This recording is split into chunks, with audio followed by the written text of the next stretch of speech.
헤어진 연인을 스토킹하고 자해 장면을 자녀에게 보게 하여 정서적 피해를 입힌 학대 사건. 스토킹과 자해, 자녀 학대까지 사건의 내용과 판결을 한번 살펴보겠습니다.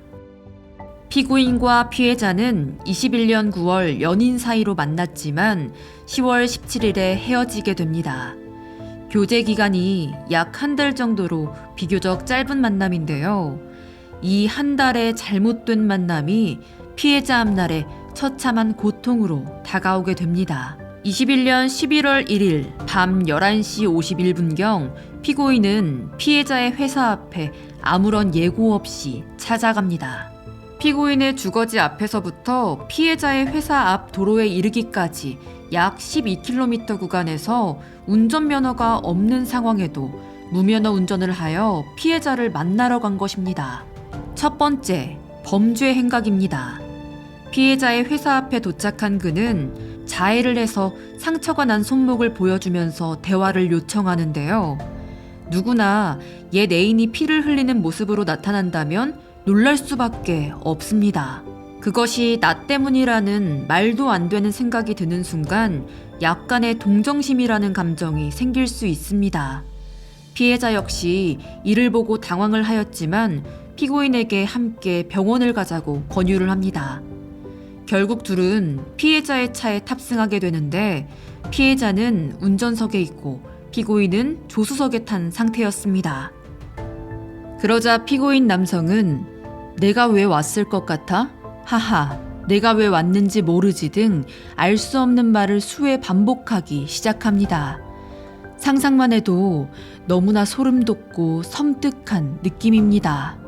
그리고 오른손으로 자신의 엉덩이 아래 깔고 앉은 캠핑용 칼을 만지작거리면서 피해자를 향해 지그시 바라보며 또는 이상한 미소를 지으며 협박을 했습니다.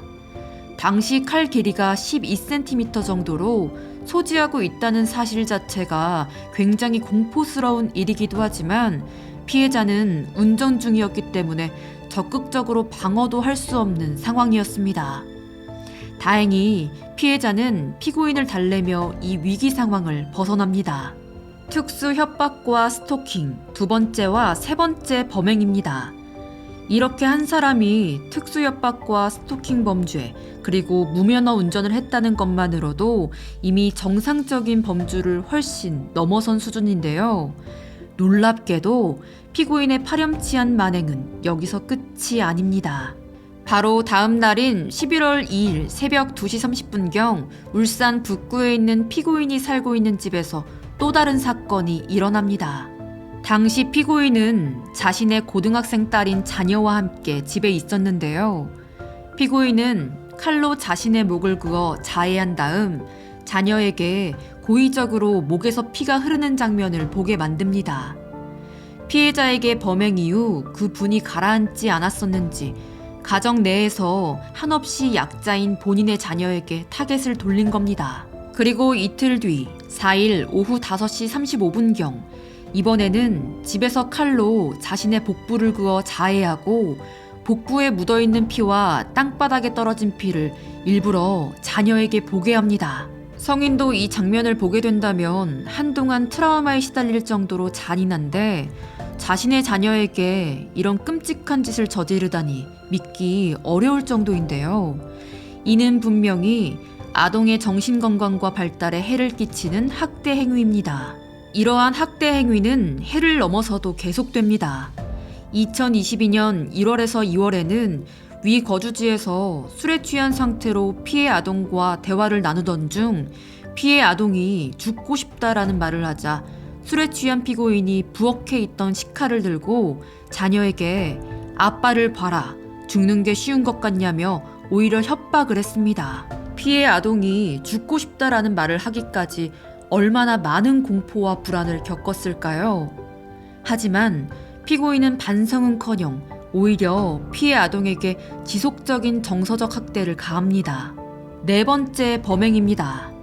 피해 아동은 21년 10월 21일경 울산 사회복지공동모금회로부터 100만 원의 학업 지원금을 받습니다. 이를 아버지인 피고인이 대신 보관하였는데 역시나 피고인은 이 지원금을 자녀에게 사용하지 않습니다. 피고인은 지원금 전액을 자신의 기존 채무 변제를 위해 써버린 것이죠. 피해 아동을 위해 증여된 돈을 목적 외 개인적인 용도로 사용한 것은 명백히 아동 금품 유용에 해당하는 범죄라고 볼 수 있습니다. 5번째 범행입니다. 판결. 피고인을 징역 1년에 처한다. 다만 이 판결 확정일로부터 2년간 위형의 집행을 유예한다. 피고인에게 보호관찰을 받을 것과 40시간의 스토킹 재범 예방 강의 및 40시간의 아동학대 재범 예방 강의 수강을 명한다. 피고인은 특수협박, 스토킹 범죄의 처벌 등에 관한 법률 위반, 무면허 운전으로 인한 도로교통법 위반, 학대 및 금품 유용으로 인한 아동복지법 위반, 이렇게 무려 5가지의 범죄를 저질렀습니다.